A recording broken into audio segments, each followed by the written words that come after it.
Samedi 25 mars, 3 braqueurs pénètrent dans la bijouterie Cartier située à quelques pas du casino, menacent les employés et repartent à 15h48 de la boutique avec plusieurs sacoches remplies. Un appel alerte les membres de la sûreté publique qui interviennent très rapidement. Un premier malfaiteur est interpellé. Les deux autres poursuivent leur chemin, se séparent. L'un d'eux rejoint le véhicule stationné près du square Saint James vers le Flashman où l'attend un quatrième homme. Un membre de la sûreté publique qui fait preuve d'un extrême sang-froid parvient à tirer 4 coups de feu qui vont toucher pneus et moteur, affaiblissant la voiture en fuite. Elle sera incendiée sous le tunnel de la voie rapide avant la bretelle du rond-point du Portier. C'est un dossier qui met en cause des jeunes de Valoris sans passé judiciaire affirmé, l'un un casier judiciaire, l'autre pas. Aucun n'est connu pour des faits de braquage. En l'état actuel de nos informations, 5 personnes sont impliquées, 3 braqueurs,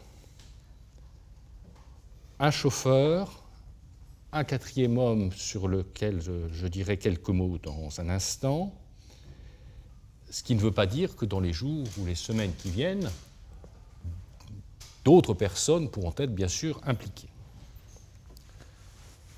Deuxième élément de contexte, c'est un dossier, comme souvent d'ailleurs en principauté, qui est mené de front par les autorités monégasques et les autorités françaises. En effet, nous avons travaillé en parfaite coordination les uns avec les autres. Par exemple, le chauffeur a été interpellé sur Roquebrune, Cap-Martin et actuellement donc auditionné par la police judiciaire de Nice. Des perquisitions ont eu lieu à Valoris dès samedi par le parquet de Grasse. À ce jour et à cette heure, 4 interpellations sont intervenues. 2 des 3 braqueurs ont été interpellés donc en principauté, ainsi qu'un complice qui avait la charge de conduire le véhicule qui a amené donc les braqueurs en principauté, ce véhicule ayant été préalablement volé. Le quatrième homme, dont je vous disais un mot il y a un instant, a un rôle à cette heure et à ce jour mal défini. Il devait vraisemblablement exfiltrer donc le chauffeur. Monsieur Marangoni vous expliquera dans quelques minutes que, à la suite donc de la destruction de leur véhicule, les braqueurs et le chauffeur donc, ont essayé de quitter la principauté.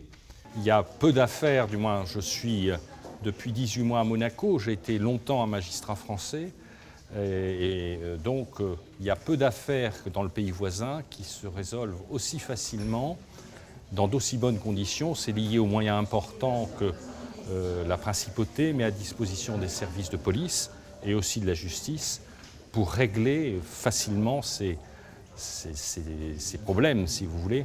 On n'a pas ici de difficulté d'effectifs comme on peut le connaître dans le pays voisin, si vous voulez. Troisième braqueur en fuite donc, mais tout laisse à penser qu'il n'est plus sur le sol monégasque. Les investigations se poursuivent pour le retrouver. Les malfaiteurs originaires de Valoris ont aussi un autre point commun, leur jeunesse. Ils sont âgés d'une vingtaine d'années. Même s'ils avaient effectué des repérages et laissé des sacs pour se changer, leur préparation peut faire sourire, l'un d'eux ayant revêtu une veste de Père Noël.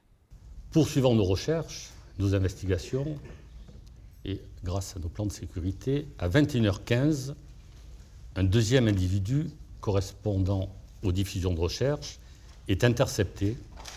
Il s'était réfugié dans l'église anglicane qui se trouve avenue de Grande-Bretagne.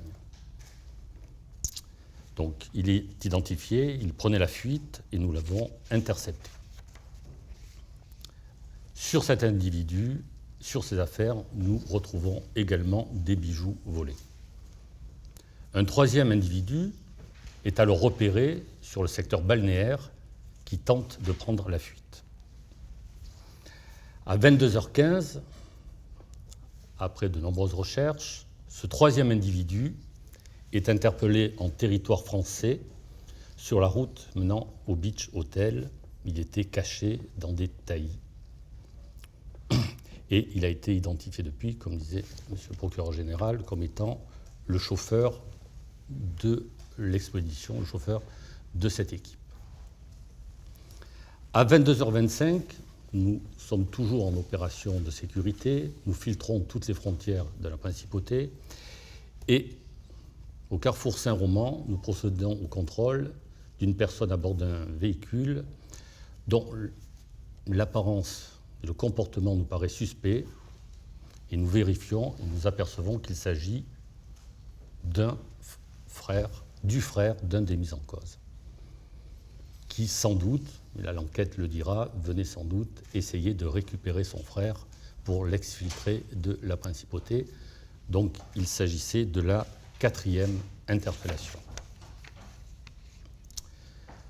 Sur le plan des moyens engagés, nous avons bien sûr, dès la connaissance des faits, activé un plan de rappel assez important, même très important, puisque 23 enquêteurs supplémentaires ont été rappelés de notre division de police judiciaire, l'ensemble de nos fonctionnaires de l'UJVP. L'UJVP, titre d'information, c'est l'équivalent du RAID ou du GIGN, en tenue lourde. L'ensemble de cette unité est arrivé sur place, bien sûr, pour toutes les opérations périlleuses ou dangereuses. Des techniciens de police scientifique, des effectifs de notre OPC. En tout, c'est près d'une 60aine de fonctionnaires supplémentaires qui ont été rappelés à leur hache et qui sont restés jusqu'à la fin des investigations, en plus, bien sûr, du dispositif général. La boutique Cartier est bien sûr implantée en principauté, elle est sur la place du casino, mais elle a un système de sécurité qui est propre et qui a sans doute des vertus, qui peut être efficient, mais là, en l'occurrence, nous n'avions pas de liaison directe avec la maison Cartier. Donc, effectivement, dans le cadre de réunions de travail, de nouvelles préconisations, nous allons voir ce qui peut être fait pour améliorer tout ça. Et c'est après avoir été prévenu par un appel téléphonique que, j'allais dire, toutes les forces de votre sûreté se sont mobilisées? Absolument, absolument. Et, ça a été très rapide puisque